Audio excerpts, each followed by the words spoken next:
आज एठी आदर्श विद्यालय हंसपड़े आम 120टा गछ लगेलु जो गछ प्रभु जगन्नाथ रथरे तैयारी हैला बेले काम रे आसीबो एवं एई भली रथ बाटिका प्रति पंचायत पुरी जिल्लार प्रति पंचायत रे हबो ताकू डीएफओ दायित्व नेबे गछ जोगै देबे सरकारी जमी रे हबो जेमती आगकू रथ काठ कमी न पड़े प्रभुंक रथ यात्रा पाई काठ केवल पुरी जिला ही जोगे दे पारिबो एभली व्यवस्था बनखंड अधिकारी माने करिवे। आम पाखे जो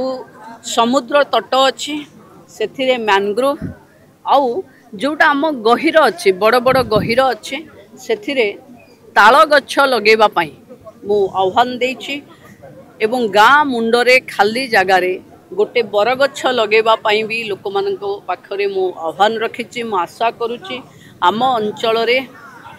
जलवायु प्रदूषित न हो ता पाई एबेठू आमे सचेतन हेले रही जिबा।